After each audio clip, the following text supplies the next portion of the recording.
Olá pessoal, tudo bem? Eu sou a Camila e esse vídeo é sobre o Sagrado Coração de Jesus, sobre a devoção ao Sagrado Coração de Jesus. Em primeiro lugar, eu quero falar sobre o verdadeiro significado, o verdadeiro sentido dessa devoção, para que a gente possa entender de fato o que isso significa, porque muitas vezes ela é muito mal compreendida.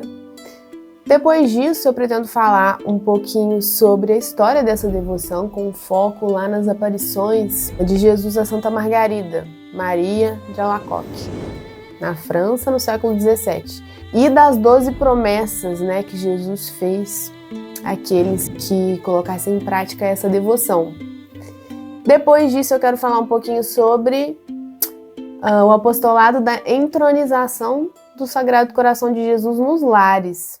Essa devoção, essa forma de praticar a devoção ao Sagrado Coração, ela foi difundida no século passado, pelo padre Matthew Crowley, e foi responsável por inúmeras conversões. Hoje ainda mas ela precisa ser reavivada. E depois disso eu quero terminar falando sobre a relação que existe entre a devoção do Sagrado Coração e o reinado social de Cristo. E também da relação dessa devoção com a devoção ao Santíssimo Sacramento. Certo? Então vamos lá. Começar fazendo uma oração. Em nome do Pai, do Filho e do Espírito Santo. Ave Maria, cheia de graça, o Senhor é convosco. Bendita sois vós entre as mulheres, bendito é o fruto do vosso ventre, Jesus.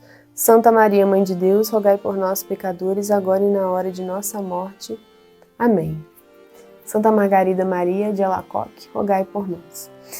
Bom, seguindo, então o objetivo desse vídeo é que, a partir do momento que a gente conheça verdadeiramente o que são os vivos afetos de Jesus por nós, por cada um de nós, esses sentimentos realmente humanos, desse coração humano de Jesus, que nos ama de forma particular, e que, tomando consciência desses sentimentos, que o nosso próprio coração possa ser inflamado desse amor, desse afeto, que a gente seja comovido ao tomar essa consciência e se sinta assim, movido, chamado a, de fato, de uma maneira muito concreta, direcionar a nossa vida para entregar nas mãos de Jesus também esse nosso coração, com todos os nossos afetos, com todo nosso carinho, nosso amor sensível mesmo.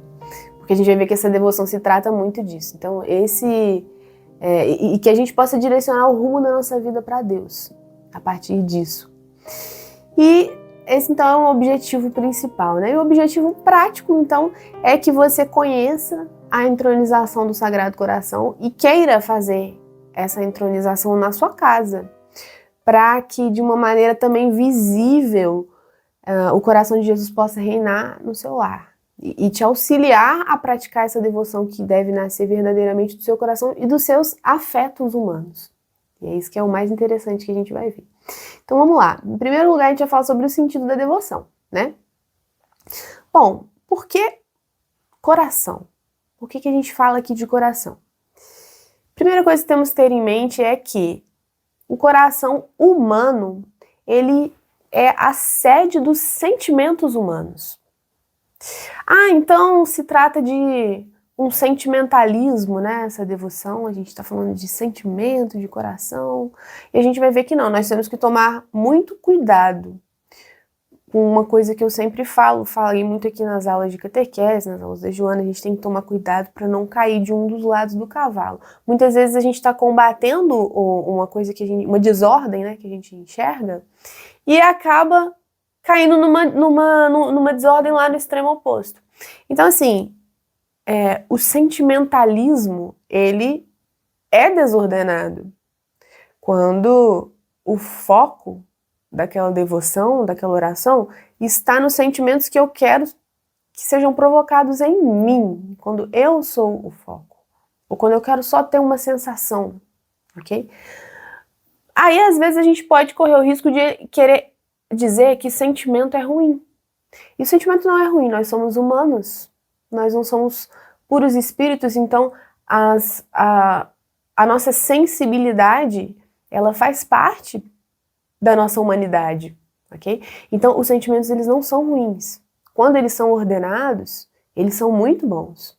E a gente vai ver que Cristo teve sentimentos humanos e é disso que se trata entender essa devoção. E ele quer despertar no nosso coração esses vivos afetos humanos por ele também. Então nós temos sim que ter afeto por Jesus, que ter vivos sentimentos de amor. Nosso coração tem que arder de amor por Jesus. E precisamos cultivar isso. E esse é o objetivo de buscar essa devoção. Então, o coração humano é a sede dos afetos. A gente vai ver, inclusive, que Santo Agostinho, ele tratou muito disso, né? Ele apresentava para nós o coração como sede ali dos sentimentos e também da tomada de decisões no ser humano. E a gente vê também, ó, tô citando aí alguns pontos rapidamente para que a gente possa se convencer disso. A gente vai ver que na espiritualidade oriental católica, essa questão do coração, ela é profundamente ligada à vida interior. Tanto é que, para quem não conhece, busque conhecer a respeito da oração do coração. E a oração do coração, a gente vai ver que quando os santos padres lá ensinavam essa oração do coração, eles se referiam muitas vezes fisicamente ao nosso coração, a direcionar a nossa mente ao coração. Para quem pode achar um pouco estranho, procura conhecer um pouquinho mais. Mas onde que eu vou conhecer? Tem uma obra que é um compilado, né, dos ensinamentos dos santos padres, que é uma das obras mais importantes aí da devoção do catolicismo oriental, que é a Filocalia. Então, procure saber um pouquinho mais sobre a Filocalia.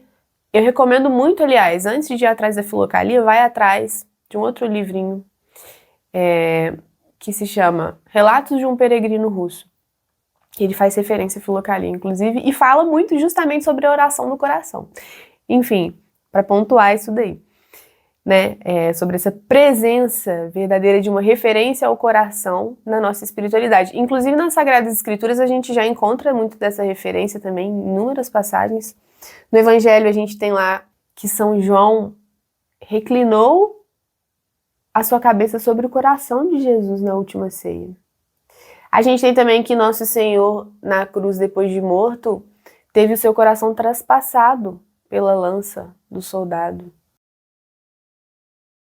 Ainda uma outra coisa que eu quero pontuar, é o seguinte: quando a gente fala das faculdades da alma, da inteligência e da vontade, numa certa abordagem, a gente pode associar o entendimento, a faculdade do entendimento com a nossa mente, com o nosso cérebro, e associar a faculdade da vontade com o nosso coração. Então a gente pode associar muito aí o coração com a vontade humana, aquilo para o que o ser humano se inclina.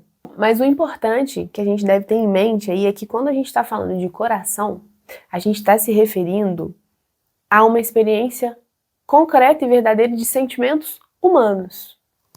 Tanto quando a gente está falando do nosso coração, quanto quando estamos falando do coração de Jesus. Então, estamos nos referindo a sentimentos e a afetos humanos que se inclinam na direção das coisas que a gente escolhe, que se inclinam na direção das nossas escolhas e daquilo que nós amamos. Ok? Isso que a gente precisa ter aí em mente, porque nós não somos puros espíritos. Deus fez, quando criou o ser humano matéria e espírito. Então nós temos corpo e alma, e nosso corpo e a nossa alma, eles estão juntos formando uma única natureza, a natureza humana. Então nós não temos duas naturezas, uma natureza material e uma natureza espiritual. Nós temos uma natureza humana, e esta única natureza humana é composta de corpo e alma. E aí a gente chega então os nossos sentimentos humanos, eles não são ruins. Eles são bons quando eles são ordenados. E aí a gente chega num ponto central, que é o seguinte: Jesus Cristo foi 100% homem, permanecendo 100% Deus. Esse é um grande mistério. Mas quando a gente diz que Jesus foi 100% homem, isso significa que ele viveu essa dimensão do ser humano de ser formado por uma natureza humana composta de corpo e alma. Jesus manteve também a sua natureza divina, ou seja, Jesus sim tem duas naturezas. Nós temos uma só, a natureza humana. Jesus, a partir do momento que ele se encarnou, ele passou a ter duas naturezas, uma natureza divina, que ele tem desde toda a eternidade, e agora também uma natureza humana. Okay? Então são duas naturezas. Mas, falando em particular da natureza humana de Cristo, ele é 100% homem, de forma que ele tem um corpo unido a uma alma humana, que forma essa humanidade maravilhosa de Jesus. E se Jesus foi 100% humano, isso significa que, sendo ele o mais perfeito de todos os seres humanos que já existiu, ele viveu também plenamente e da forma mais perfeita possível os sentimentos humanos. Então Jesus experienciou todos os sentimentos humanos que a gente experiencia. Jesus teve medo, Jesus amou sim com o coração, como a gente diz, ele amou com ternos afetos. As Sagradas Escrituras, os Evangelhos citam vários momentos em que Jesus chorou, em que Jesus se comoveu, enfim, Jesus teve o seu momento de ira. Então Jesus foi humano, a gente tem que ter isso muito claro na nossa cabeça. E daí, quando a gente conclui isso, que Jesus foi o mais perfeito dos seres humanos e que sim, ele teve sentimentos humanos, afetos no coração, a gente chega a uma conclusão que é muito arrebatadora, que é a conclusão de que esse Jesus, que é Deus, que se encarnou, que se fez homem, ele me amou e ele te amou não somente com o amor divino, que ele já amava lá desde toda a eternidade, mas ele nos amou com um amor profundamente humano. O tipo de amor que nós conhecemos quando nós amamos. Então, o tipo de amor que nós temos experiência, que nós sabemos como é. Jesus nos amou com esse amor. Claro, não igual ao nosso, pobre, egoísta, manchado, mas para que a gente possa entender, fazer um paralelo com o tipo de sentimento que Jesus teve. Só que elevado à perfeição.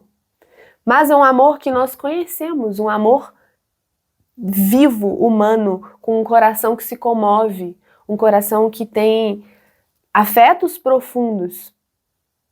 E então essa conclusão arrebatadora de que não é de uma forma apenas divina, que nós não conseguimos imaginar, que nós não conseguimos ter noção de como funciona o amor de um Deus, mas nós sabemos como funciona o amor dos homens. E então, Cristo nos amou assim, Cristo me amou assim, te amou assim, e então a gente sabe que assim, algo para adicionar isso mais incrível, isso não aconteceu no passado. Ah, tá bom, Cristo me amou então, lá quando ele viveu na Terra ele me amou, porque por ser Deus ele, ao mesmo tempo que era homem, ele tinha essa capacidade de já pensar em mim, de pensar em todos os que existiriam. Quando ele estava na Terra, não. A gente não pode se esquecer de que Jesus, Cristo, vive. Então nosso Senhor está vivo hoje.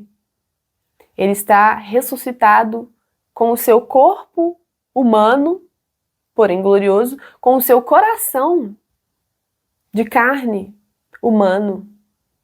E hoje ele me ama com esse coração. E ele te ama com esse coração.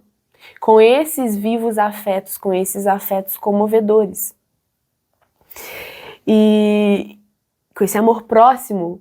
E uma terceira coisa para adicionar aí a essa verdade avassaladora, que a gente talvez nunca tenha parado para meditar o suficiente. A terceira coisa é que ele me ama de maneira particular. O que isso quer dizer? Ele não me ama assim, eu amo todos os seres humanos, aqueles 7 bilhões, 8, sei lá quantos bilhões que tem no mundo, mais todos os outros bilhões que já existiram, que vão existir. Você tá ali naquele bolo, naquele meio, e eu sou Jesus e eu te amo. Não, o jeito de Jesus amar é um jeito único. Ele me ama como se só eu estivesse existido, só eu tivesse existido entre todos os seres humanos, como se eu fosse o único objeto desse amor. Então, ele te ama como se só você existisse. Então você não precisa se sentir assim, eu sou só mais um na multidão aí do amor de Deus, do amor humano de Cristo. Sou mais um nessa multidão de seres humanos que ele ama. Não, você é único. Ele te ama como se você fosse o único que existisse para ser amado. E não adianta você tentar entender isso, porque você não vai conseguir, porque você não é capaz de fazer isso. Você não é capaz de, agora, num determinado momento que seu coração tá aí explodindo de afeto por uma criatura, por um outro ser humano, seu coração tá aí totalmente comovido, maravilhado, querendo se doar, se dar, né? Dar a vida, fazer tudo por aquela pessoa. Você só consegue sentir isso por uma pessoa de cada vez, né? Mas Deus, que não é você, que ele pode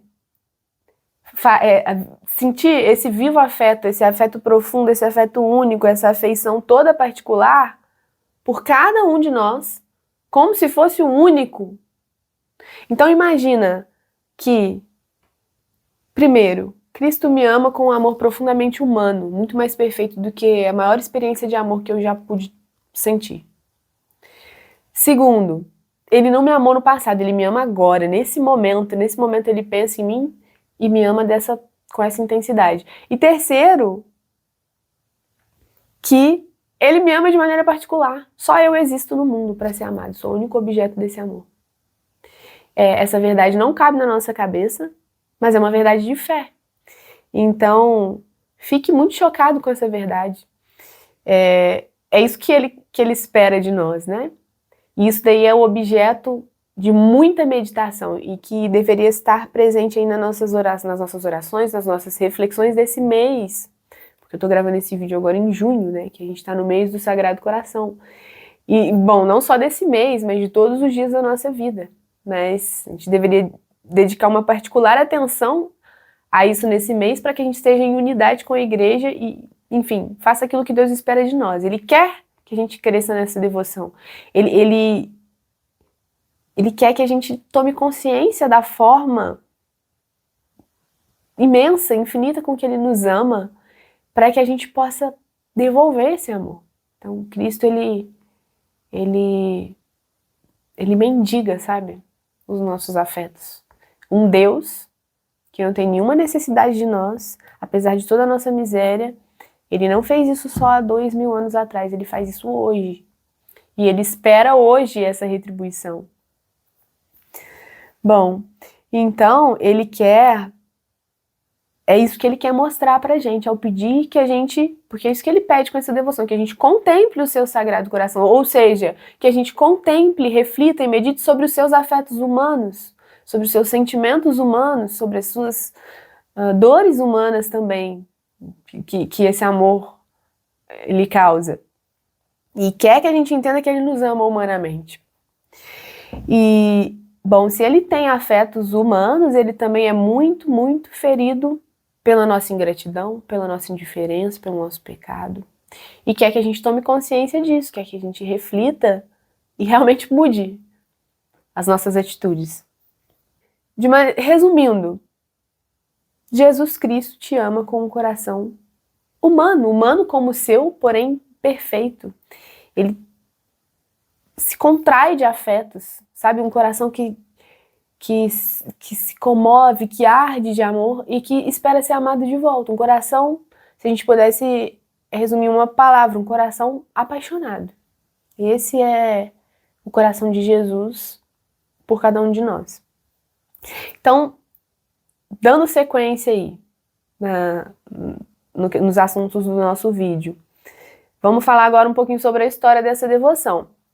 Falei que a gente vai focar nas aparições de Nossa Senhora Santa Margarida Maria de Alacoque. Essas aparições aconteceram na França no século XVII. muitos outros santos, antes disso, muitas vezes, já tinham feito referência ao Sagrado Coração de Jesus. Porém, isso nunca havia acontecido de uma forma tão marcante e em que o próprio Cristo tivesse vindo pedir que nós o reverenciássemos nessa forma. Inclusive, ele pediu que essa festa fosse instituída. Então, quem que era essa mulher? Essa mulher era uma religiosa visitandina, ou seja, da Ordem da Visitação, fundada por São Francisco de Sales. Ela viveu na França, ela nasceu em 22 de julho de 1647. Quando ela tinha 26 anos, ou seja, no ano de 1673, ela estava diante do Santíssimo Sacramento, em adoração, na capela do convento onde ela vivia, na cidade de Paray, na França. E nesse dia, que era uma sexta-feira, Jesus apareceu para ela pela primeira vez. Então, depois dessa aparição de Jesus, Jesus não só apareceu, mas ele conversava com ela. E ele começou a aparecer para ela toda primeira sexta-feira de cada mês, durante 2 anos. E aí, em 1675, na oitava de Corpus Christi, o que é a oitava? O 8º dia após aquela solenidade. Corpus Christi é a festa. Olha só, vamos vendo as relações dessa devoção com a devoção ao Santíssimo Sacramento. No fim, a gente vai arrematar aqui o fio e entender melhor isso.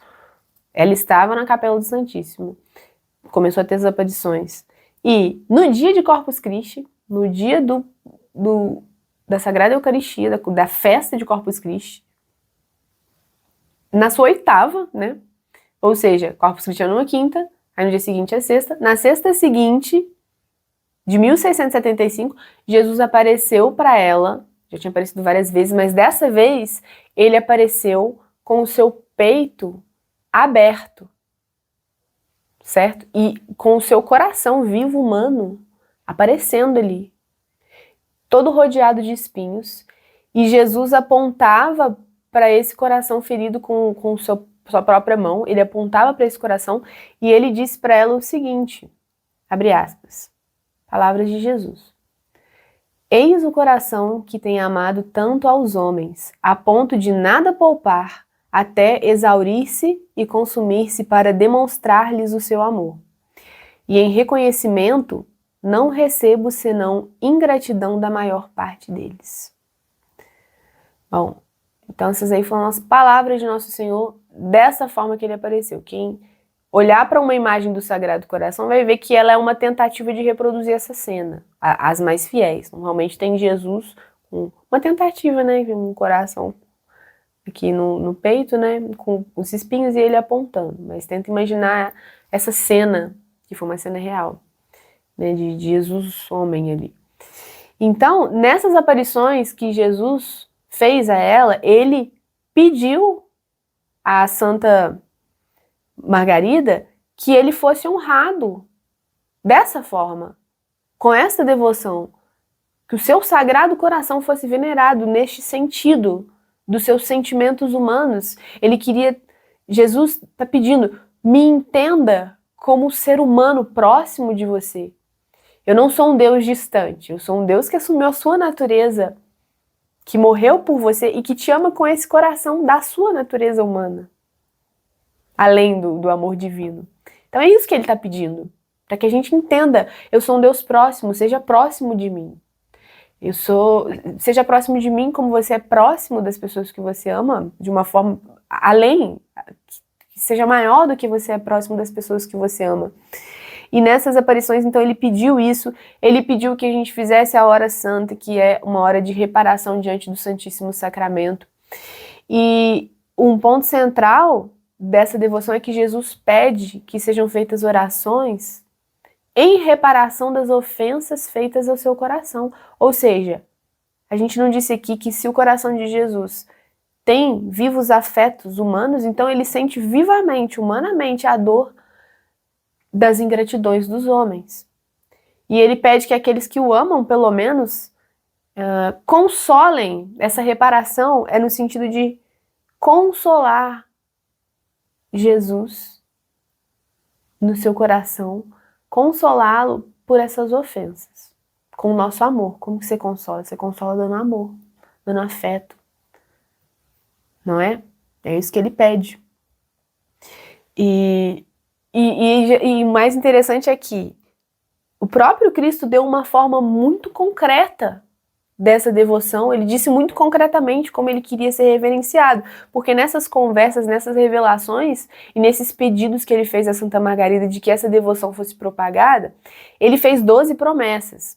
Ao longo dessas conversas ele foi fazendo afirmações que eram promessas, porque Deus não mente, claro, e que elas foram depois ordenadas nessa forma que eu vou ler aqui para vocês, né, para que a gente conheça quais são essas 12 promessas de Jesus para quem o reverenciar nessa devoção ao Sagrado Coração.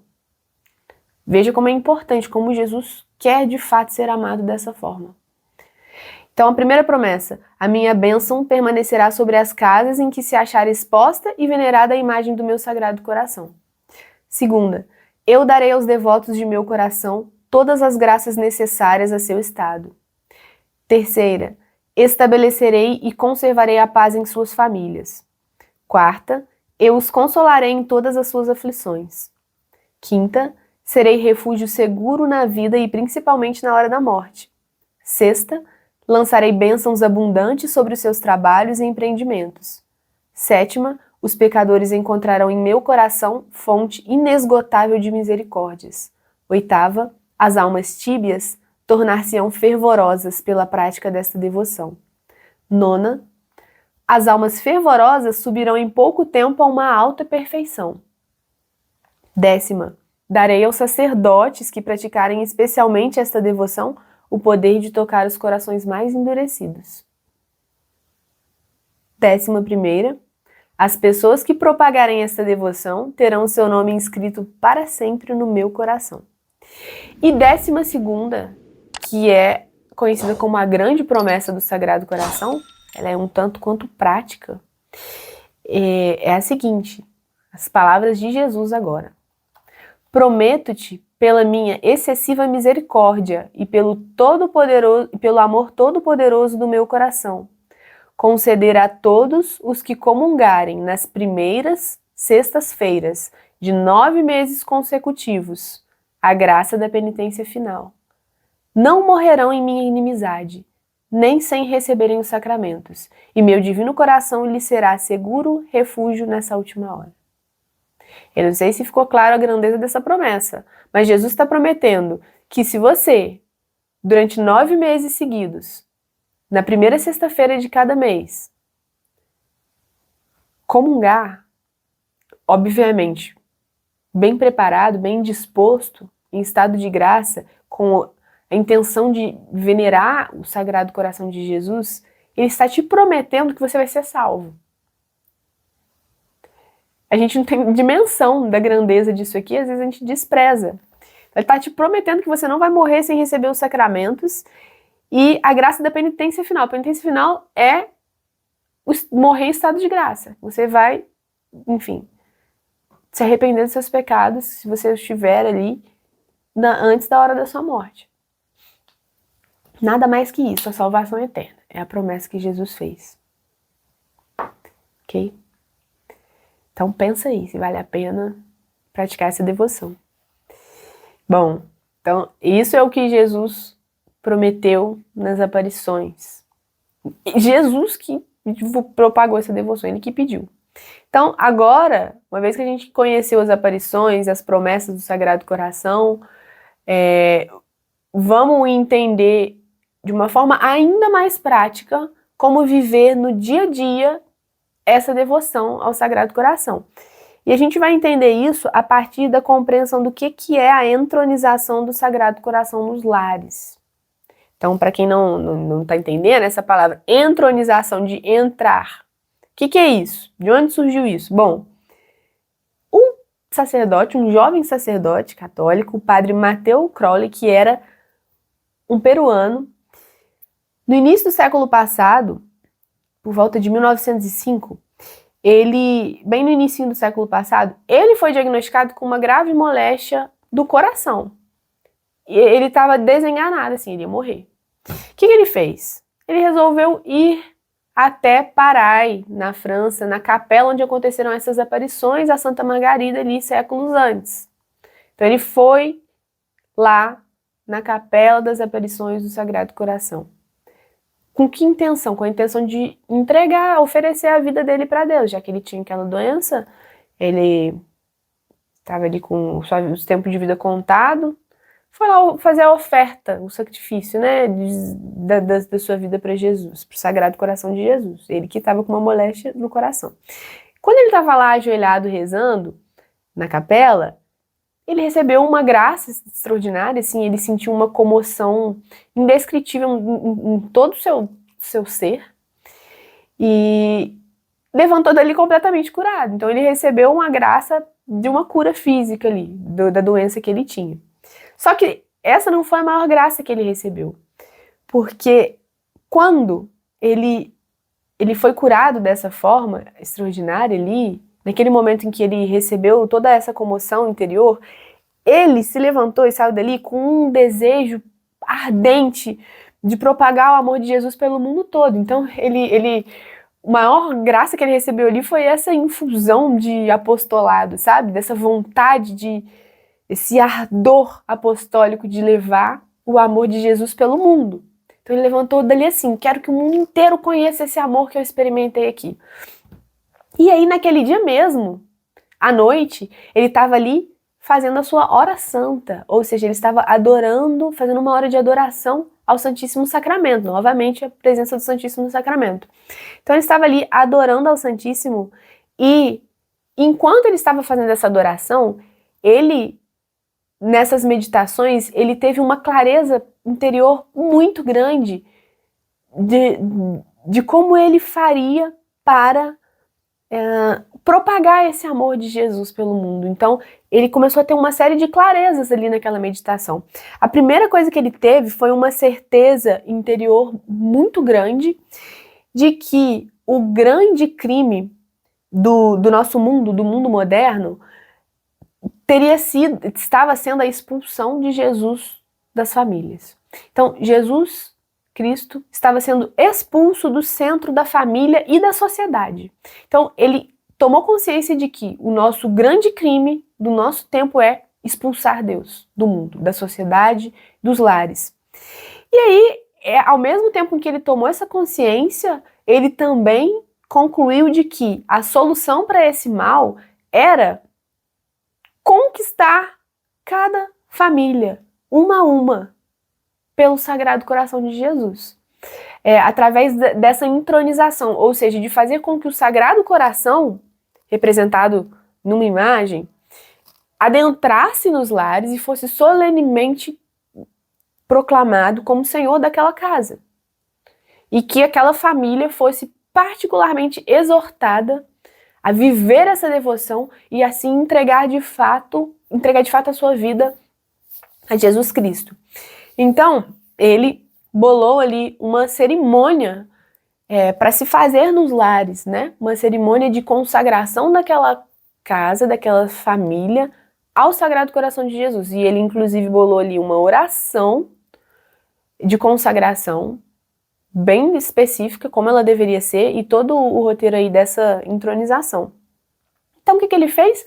Foi até o Papa, que no momento era grande santo, São Pio X, e pediu autorização para poder propagar essa devoção dessa forma. E São Pio X não só autorizou, como ordenou que ele difundisse por todo o mundo essa devoção. Faz todo sentido. A conclusão do Padre Mateu foi de que foi o quê? Ele esclareceu ali, ele pegou a essência do crime do mundo moderno e quis combater de uma forma muito pontual. E São Pio X é o grande denunciador da heresia do modernismo e o grande combatedor aí, enfim. Então, claro que ele ficou super feliz e viu ali claramente a inspiração de Jesus, do Espírito Santo, e ordenou que ele fosse por todo mundo, aprovou a fórmula de consagração da entronização do Sagrado Coração de Jesus. E então, Bom, eu vou falar rapidamente aqui sobre como que funciona essa cerimônia de entronização, tá? Porque lembre-se que eu falei lá no começo do vídeo que um dos meus objetivos é que você queira fazer essa cerimônia de entronização na sua casa, não só com os seus aspectos exteriores, mas em tudo que ela acarreta. Bom, na prática, a cerimônia, a ideia é fazer o seguinte. Primeiro, a pessoa tem que ter uma imagem do Sagrado Coração de Jesus. Pode ser um quadro. E ela tem que separar um lugar de honra da casa. O lugar principal da casa onde vai estar aquela imagem, aquele quadro do Sagrado Coração, com a intenção de distinguir aquele lar como um lar cristão. E mostrar que Jesus, ele é um membro daquela família ali, e ele é o Senhor, ele é o rei, ele reina naquela casa. E aí a gente já começa a se aproximar do sentido do reinado de Cristo na sociedade. Então, primeiro, separar um lugar de honra na casa, que é o lugar onde vai ficar exposta constantemente e para ser venerada todos os dias a imagem do Sagrado Coração de Jesus. Beleza. Definir onde vai ser, ok. Já tenho a minha imagem, ok. Agora é o seguinte, agora a gente tem duas opções. O ideal dessa entronização, o ideal é que ela seja feita por um sacerdote, que ele conduza essa cerimônia. Mas não é impossível que seja feita por uma outra pessoa que não seja sacerdote, ok? Na impossibilidade de ter um sacerdote para ir fazer essa entronização, que faça um leigo, mas não deixe de fazer. Mas tente um sacerdote faça. Bom, se for um sacerdote, vai fazer o quê? Deixa para abençoar a imagem lá com o sacerdote no momento da entronização. Se não, ela tem que ser abençoada antes. Então a gente vai preparar um altar, que não é o lugar onde ela vai ficar exposta. Vamos preparar, pode ser próximo, enfim, vamos preparar um altar mesmo. Um lugar, forrar ele com uma toalha bonita, colocar a imagem ali, colocar flores, vela, colocar um recipiente com água benta. Ok. Então, a família inteira daquele lar se ajoelha diante da imagem na frente desse altar. Se o sacerdote estiver presente, ele vai fazer a bênção da imagem, ele já abençoa a casa também e os membros daquela família, né?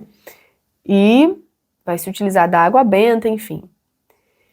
Depois dessa bênção, se ela for ocorrer, todos de pé diante da imagem rezam a oração do credo, fazem a sua profissão de fé. Rezam a oração do creio em Deus Pai aí. Bom, a pessoa que estiver presidindo a cerimônia, seja ela o sacerdote ou não, nesse momento, após tá todos ali, enfim, a oração do credo, vai relembrar brevemente ali, e isso é muito importante, que isso é fundamental. A eficácia dessa devoção, dessa entronização, vai ser proporcionada à disposição do coração das pessoas que estão vivendo essa devoção. Porque não é um sacramento, certo? Ele não vai agir ex opere operato. Então, é necessário que se entenda o que está fazendo e que seja explicado para as pessoas e que o coração daquelas pessoas seja movido por essa palavra, certo? A entender essa verdade. Então, quem estiver presidindo a cerimônia vai relembrar o que ela significa, que aquela imagem de Jesus serve para relembrar ali, para mostrar visivelmente que aquele é um lar cristão, que Jesus é o rei daquela casa, que ele é membro daquela família, e recordar aí, sobretudo, não podemos nos esquecer, recordar da vida cristã que ele, como rei daquela casa, confia que aquela família vai ter. Uma vida cristã de confiança e amor que o Sagrado Coração espera que aquela família tenha. E que ele deve ser o centro de todas as ações que os membros daquela casa vierem a realizar. E eles devem se lembrar constantemente, ao contemplar aquela imagem, de que eles não devem viver para satisfazer os próprios desejos. Esse não é o sentido da vida. E sim para dar glória a Deus, para fazer a vontade de Deus. Então, todos os dias eles devem, ao olhar para aquela imagem, se recordar disso, se recordar das bênçãos especiais, sobrenaturais que Jesus prometeu das 12 promessas que ele fez aos que venerassem essa imagem. Então, uma exortação de busca pela santidade mesmo, e de referir todos os acontecimentos a Jesus Cristo. E, inclusive, fazer o compromisso de constantemente renovar essa consagração ali diante daquela imagem. E, de preferência, rezando todos os dias à noite juntos, entregando o dia a Deus e renovando aquela vontade, aquela disposição de viver para Deus. Okay? Então, depois de fazer essa exortação, de relembrar as pessoas, de dar essa pequena catequese do que é o centro dessa devoção, que ela deve partir de dentro, essas exterioridades, elas servem para recordar aquilo que está dentro, o verdadeiro significado, que está lá na nossa intenção. E depois disso, todos de joelho, eles vão recitar a oração final, que está lá na sequência das orações da entronização, a oração final de consagração da família ao Sagrado Coração, que essa oração foi aprovada, enfim, por São Pio X lá em 1908. E depois disso ainda tem uma oração que é feita pelos falecidos daquela família, porque todos os membros da família são incluídos, ninguém fica de fora, os vivos e os falecidos. E depois disso, o chefe daquela família vai pegar a imagem do altar e colocar ela no lugar de honra que foi designado para ela. Depois que ela foi colocada já no lugar que ela deve permanecer, eles rezam juntos a oração de ação de graças. E em agradecimento e em honra à Virgem Maria, rezam a Salve Rainha. Se o sacerdote estiver presente, ele dá a bênção. E depois o ideal é fazer também um certificado de entronização ao Sagrado Coração, do Sagrado Coração, um certificado com a data em que os membros da família assinam, para colocar ali perto do quadro, um lugar de honra, para que esses sinais visíveis recordem aquela casa quando as coisas estiverem difíceis, do que eles se dispuseram a viver, certo? Que sirvam para poder recordar dessa necessidade de viver, de amar o Sagrado Coração de Jesus, de viver para Ele. Então, essa é a cerimônia, uma cerimônia muito bonita de entronização. Então, minha ideia é que você, tendo visualizado aí tudo isso, tenha vontade de fazer isso na sua casa, para te ajudar a viver essa devoção. Bom, esse apostolado que o padre Mateu Crowley fez se espalhou pelo mundo todo. Ele virou o apóstolo do Sagrado Coração. E as conversões que começaram a acontecer são inúmeras. Eu quero ler uma aqui, só para ilustrar. Tá aqui. Então vou começar, vamos lá.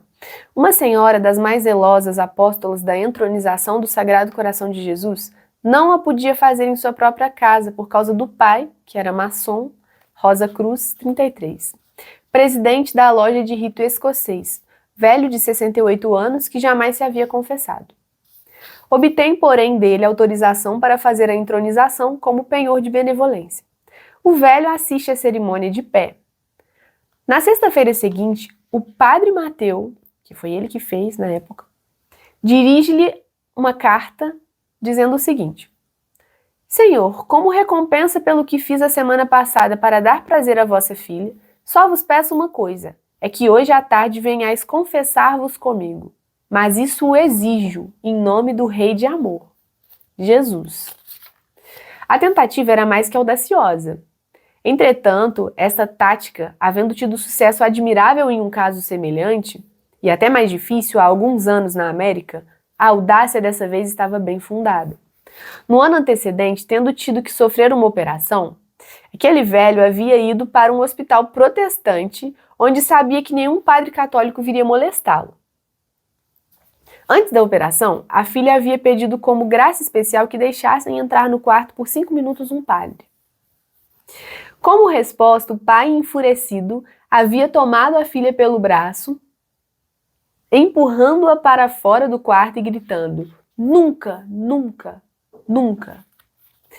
Ao meio-dia, a carta é entregue ao velho. Todos se prepararam para uma violenta cena. Nada aconteceu. Ao terminar a carta, o pai empalideceu e, depois de alguns instantes de perturbação visível, disse levantando-se: Tenho um trabalho urgente a fazer, vou fechar-me no quarto, ninguém me incomode. Às 5 horas vai ter com o padre e, caindo de joelhos, diz: será possível, diz ele, que esteja eu aos pés de um padre? E soluça. Acalmando-se um pouco, acrescenta: meu padre, eu havia previsto que a emoção me impediria de falar. Por isso escrevi minha confissão. E, entregando ao padre um caderno, disse: tenha a bondade de ler em voz alta. O padre assim faz, enquanto o velho exclama de vez em quando: sim, eu o amo de todo o meu coração. Depois de ter dado a absolvição, o padre exorta o penitente a preparar-se bem para fazer 15 dias depois a primeira comunhão. A estas palavras, o velho, sempre de joelhos, levanta-se e diz: ó, meu pai, não digas isto. Dizei que eu posso comungar amanhã. Eu tenho sede dele. O padre, cheio de admiração à vista do poder da graça, não pode recusar, e o feliz convertido corre ao telefone para avisar ao vice-presidente da loja que ele, o presidente, acaba de se confessar e o convida, assim como a todos os outros maçons da cidade, para assistirem à sua primeira comunhão na manhã seguinte. Ultimamente, o reverendíssimo padre Mateus dele recebia uma carta, dizendo: meu pai, dizia o convertido, fiz-me apóstolo de meus 2 irmãos e tenho a alegria de anunciar-vos que acabam de fazer a sua primeira confissão e amanhã os acompanharei na primeira comunhão. Tem um 71 anos e o outro 75. Bom, essa historinha aí dessa conversão inexplicável, extraordinária, após essa entronização, para ilustrar. E mais uma coisa que eu queria comentar sobre esse apostolado do Padre Mateus, é que ele, em todo lugar que ele ia propagar essa devoção, ele buscava almas pequenas, de crianças, de pessoas doentes, de pessoas pobres, que tinham muitos sofrimentos, e pedia que essas almas oferecessem os seus sofrimentos para o bom resultado dessa obra, desse apostolado, para que elas fossem apóstolas também do Sagrado Coração de Jesus, mesmo estando ali nas suas enfermidades. E olha o que ele diz sobre isso. Quereis saber quais são os verdadeiros apóstolos do Sagrado Coração, aqueles que operam as maravilhas que vos contei, e outras ainda muito mais numerosas, das quais não vos pude falar? São essas almas pequeninas, bem simples e, sobretudo, muito sem pretensão, que encontro por toda parte, na corte da Espanha e nos castelos, assim como nas choupanas e entre os mendigos às portas das igrejas. São elas que, se oferecendo em holocausto ao Sagrado Coração para amar, orar e sofrer, fazem reinar a Jesus, o Rei de Amor. Isso é o próprio Padre Mateus que disse. Bom, e isso aí é muito importante, algo que eu quero pontuar, porque às vezes a gente acha, eu não posso ir para, sei lá, para a África, pregar o nome de Jesus onde ele não é conhecido. Saiba que, primeiro, em toda parte ao nosso redor, as pessoas hoje precisam, às vezes as pessoas católicas precisam ser catequizadas e conhecer o nome de Jesus. Nós podemos fazer isso, eu posso fazer isso, você pode fazer isso e deve. Nós podemos tentar propagar essa devoção na nossa própria paróquia, enfim, aqueles que estão próximos de nós. Mas mais do que isso, o que eu quero dizer é que, mesmo que eu esteja, como o Padre Mateus fala, entrevado em uma cama, às vezes eu posso estar fazendo muito mais do que aqueles que estão lá na prática fazendo isso. Porque quem salva as almas, quem converte as almas, é Deus. Mas Ele só quer que a gente seja instrumento, e a gente pode ser instrumento com as nossas ações, mas a gente pode ser muito mais instrumento, talvez, com as nossas orações, porque, na verdade, a eficácia da ação, seja ela ativa, seja ela contemplativa, seja ela o próprio sofrimento, está no amor. Então, a eficácia de todo apostolado está no amor que eu coloco naquilo ali. No amor que eu coloco na minha ação, na minha oração ou no meu sofrimento. Então, até porque quem que é a padroeira das missões? Santa Teresinha do Menino Jesus. Uma freirinha, desconhecida, carmelita, que vivia escondida lá no Carmelo, que nem as próprias irmãs que conviviam com ela no convento, nem todas elas sabiam que ela era uma grande santa. Pra gente entender o valor que tem a oração e o sofrimento. Vou ler mais um trechinho sobre isso. Ó. O sofrimento vale almas. Nunca o esqueçais. Se o sacrifício vos parece duro, dizei a Jesus: eu o aceito assim mesmo, de bom coração, para que vós reineis. Esquecei o vosso eu, e pensai somente em Jesus e em seus interesses, e ele tomará cuidado dos vossos, e fará de vós santos. Olha a profundidade disso. Então que a gente não desperdice os nossos sofrimentos. Não desperdice os seus sofrimentos. Não sofra se lamentando, reclamando. Sofra unindo seu sofrimento ao de Cristo e oferecendo pelas almas, pelo reinado de Jesus na sociedade, nos lares. É isso que ele espera de nós. É muito simples. Mas não é por ser simples que é fácil. A gente sabe que é difícil. Afinal de contas, isso é a concretização da nossa vocação para a santidade. A gente nunca deve parar de buscar. O comentário que eu queria fazer é que o Papa Bento XV também, né, depois de São Pio X, ele enviou uma carta para o padre Mateu Crowley incentivando enormemente essa devoção, e essa carta é maravilhosa, eu recomendo muito que leiam. Ele fala muitas coisas que são extremamente atuais para o que a gente está vivendo. Inclusive, eu pretendo deixar aqui um link na descrição contendo aí o ritual de entronização, talvez um certificado, um modelo de certificado de entronização e a carta do Papa Bento XV para que vocês possam ler.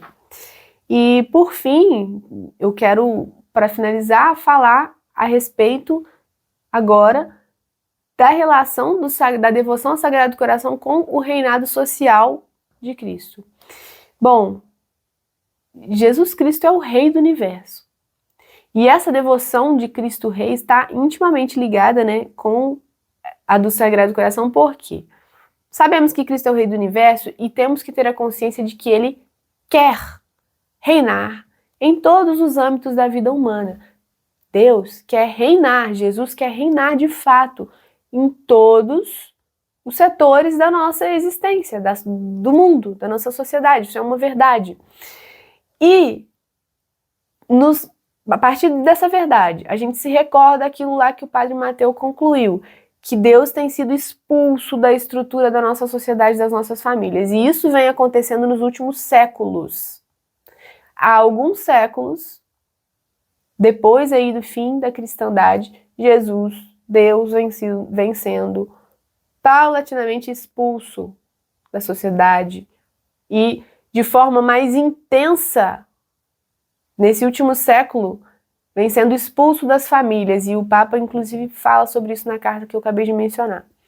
Então a gente precisa tomar consciência dessa expulsão que tem acontecido com Deus, essa expulsão exterior, porque a gente precisa entender que se Deus tem sido expulso da sociedade e das famílias, é porque antes ele foi expulso dos corações. Ok? Não tem como Cristo reinar nos corações e ser expulso exteriormente da sociedade. A gente tem que sempre entender que o exterior, ele reflete aquilo que está no interior. Seja da estrutura social, seja da nossa alma humana. Então, entende isso. Se Deus foi expulso da sociedade, é porque ele foi expulso das famílias. Se ele foi expulso das famílias, é porque ele foi expulso de cada coração. Então, uma vez que a gente conclui isso, a gente entende que qual é a solução, o remédio? Se a gente quer que Cristo reine nas civilizações, o que a gente precisa buscar é que ele, não, eu vou fazer uma revolução aqui, botar uma ditadura cristã, a partir de agora eu vou coroar aqui um rei e ele vai obrigar todo mundo a ser católico. É isso a solução? Não. A solução para que Cristo reine nas civilizações, o que a gente deve buscar é que ele reine em cada coração humano. Isso parece simples, mas isso é brilhante. Isso é brilhante, porque isso é a solução para a situação do nosso mundo. Então, o que a gente precisa buscar é o reinado de Jesus em cada coração humano. E é por isso que a gente deve lutar. Então, entenda que você foi crismado, se ainda não foi, espero que esteja se preparando para ser, você é um soldado de Cristo. Um soldado de Cristo tem que ir para a luta. Então, qual que é a sua parte nessa luta? 3 etapas que você tem de responsabilidade nessa luta. Primeiro, você tem que fazer que ele reine no seu coração. Esse é o primeiro ponto. Então, você não vai querer fazer Jesus reinar no seu país, no mundo, nem no seu bairro, nem na sua casa, na sua família, antes de você fazer com que ele reine no seu coração.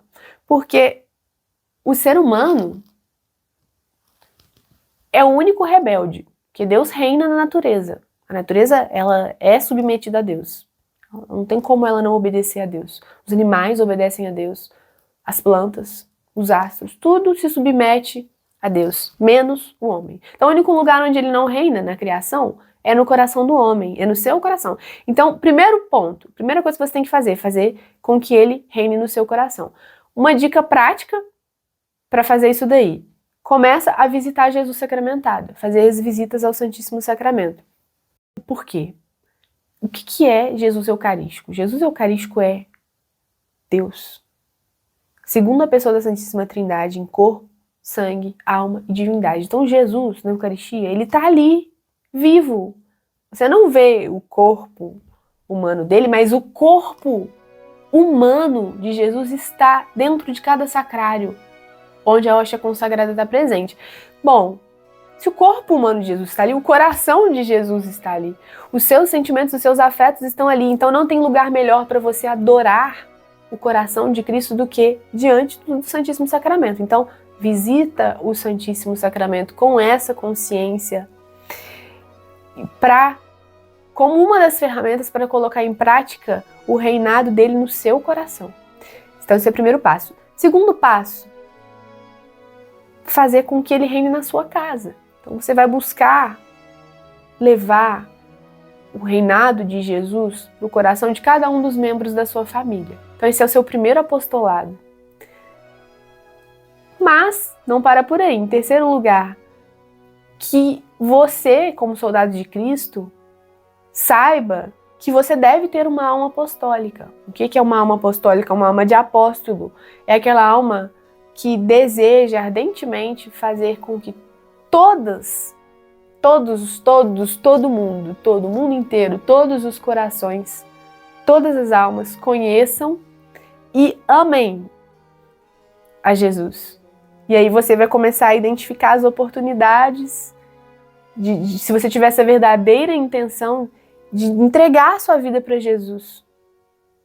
Esse é o significado da vida. Como um apóstolo que quer servir, viver para servir a Deus, para levar esse amor, esse reinado para todos os corações. Então você vai fazer isso com as pessoas ao seu redor também, em todo lugar que você estiver. Então é isso. Primeiro, que ele reine no seu coração. Segundo, que ele reine na sua casa. E terceiro, que você faça com que ele reine em todas as almas, dentro do que você conseguir. Lembrando, isso me faz lembrar do finalzinho das últimas palavras da primeira homilia do Papa Leão XIV. Primeira homilia, pega lá, procura a primeira homilia dele e olha a última coisa que ele falou. O que ele falou? Não lembro de direito as palavras, mas ele disse assim: que eu me gaste até o fim, que a gente se gaste até o fim, para que ninguém perca a oportunidade de conhecê-lo e amá-lo. Então, ele nos exorta a nos gastarmos, a gastar a nossa vida. Isso é dar a vida. Gastar a nossa vida até o fim dessa vida, para que ninguém perca a oportunidade de conhecer e amar Jesus. Então, esse é o caminho. Esse é o verdadeiro caminho que Jesus vem nos ensinar através dessa devoção.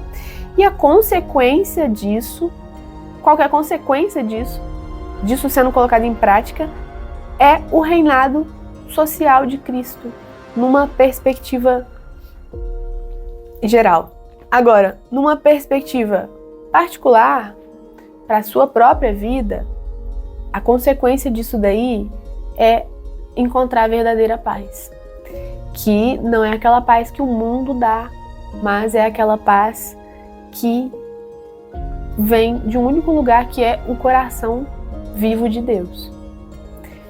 Então, nas palavras aí de Santo Agostinho, fizeste-nos, Senhor, para ti, e o nosso coração anda inquieto enquanto não descansar em ti. Então, a gente vive com o nosso coração inquieto, mas a gente deve saber que só quando o nosso coração descansar no coração de Jesus é que a gente vai encontrar essa paz que a gente tanto procura. Em nome do Pai, do Filho e do Espírito Santo. Amém.